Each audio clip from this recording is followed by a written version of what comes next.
అందరికీ నమస్కారం.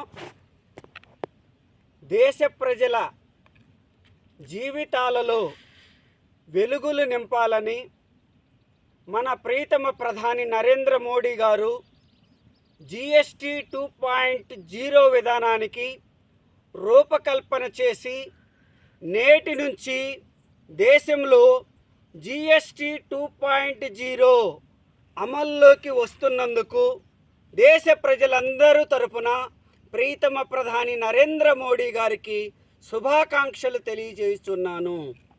ముఖ్యంగా ఈ GST 2.0 విధానం ద్వారా సరళీకృతమైనటువంటి 2 పన్ను విధానాలను నేటి నుంచి దేశంలో అమలుపరచడం జరుగుతున్నది. ముఖ్యంగా ఈ GST 2.0 విధానం ద్వారా విద్యార్థులు వారికి అవసరమైనటువంటి పుస్తకాలు, స్టేషనరీ,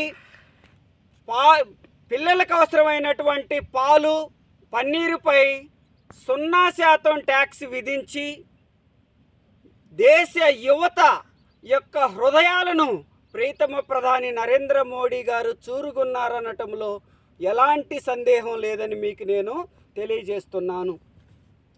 అయితే ఈ GST 2.0 విధానం ద్వారా వ్యవసాయ యంత్రాలపై 18% నుంచి 5%కి తగ్గించడం జరిగినది ట్యాక్స్ని. వ్యవసాయ పరికరాలపై 12% నుంచి 5%కి GSTని తగ్గించడం ద్వారా రైతుల యొక్క జీవితాలలో వెలుగులు నింపటం జరుగుతుంది. ఎలా అయ్యా అంటే భారతదేశం వ్యవసాయ దేశం, వ్యవసాయ ఆధారిత దేశం. వ్యవసాయ పరికరాలపై, యంత్రాలపై GSTని తగ్గించటం ద్వారా రైతులు వ్యవసాయ యాంత్రీకరణ జరిగి దేశంలో వ్యవసాయ ఉత్పత్తులు పెరిగి తద్వారా రైతులు ఆర్థికంగా స్థిరపడటానికి ఈ GST విధానం అనేది ఉపయోగపడుతుందనటంలో ఎలాంటి సందేహం లేదు. అంతేకాకుండా ఏసీలు, ఫ్రిడ్జ్లు, టీవీలు, వాషింగ్ మిషన్ లాంటి ఎలక్ట్రానిక్ వస్తువులతో పాటు చిన్న కార్లు, బంగారం, బైకులపై కూడా GSTని 28% నుంచి 18%కి తగ్గించటం జరిగినది. ఈ GST విధానంలో సిగరెట్లు, మద్యపానం, హానికరమైనటువంటి వస్తువులపై 40% GSTని విధించి దేశాన్ని మత్తురహిత దేశం తయారు చేయటానికి ఈ పన్ను విధానం అనేది ఉపయోగపడుతుందని చెప్పటంలో ఎలాంటి సందేహం లేదు. టోటల్గా ఈ GST విధానం ద్వారా ప్రజల యొక్క నిత్యావసర వస్తువులపై ధరలు తగ్గటం జరుగుతుంది. అంతేకాకుండా హానికరమైనటువంటి వస్తువులపైన GST పెరగటం వల్ల ప్రజల యొక్క వినియోగం కూడా ఆ వస్తువులపై తగ్గుతుంది అని చెప్పటానికి నేను సంతోషిస్తున్నాను.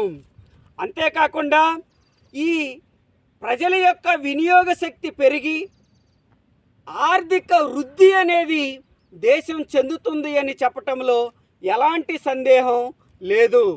అంతేకాకుండా ఈ GST నూతన విధానం వలన కేంద్ర రాష్ట్ర ప్రభుత్వాలకి సుమారు 90,000 కోట్ల రూపాయలు నష్టం వాటిల్లుతుందని ఒక అంచనా. అయినా కానీ ఇంత నష్టం వచ్చినా కానీ మన ప్రీతమ ప్రధాని నరేంద్ర మోడీ గారికి ఈ దేశం పట్ల, ఈ దేశ ప్రజల పట్ల ప్రేమతో ఈ దేశ ప్రజలని ఆర్థికంగా అభివృద్ధి పరచాలి, ఆర్థికంగా వాళ్ళ కాళ్ళపై వాళ్ళు నిలదొక్కునేటట్టు చేయాలి అనే ఉద్దేశంతో ఈ GST 2.0 విధానానికి రూపకల్పన చేయటం జరిగింది. ఈ GST 2.0 విధానాన్ని భారతీయ జనతా పార్టీ సాదరంగా ఆహ్వానిస్తుంది. తద్వారా మరొక్కసారి మన ప్రీతమ ప్రధాని నరేంద్ర మోడీ గారికి ఈ జిఎస్టీ 2.0 విధానాన్ని రూపకల్పన చేయటందుకు ఆయనకు ప్రత్యేకమైనటువంటి ధన్యవాదాలు తెలియజేస్తున్నాను. Thank you.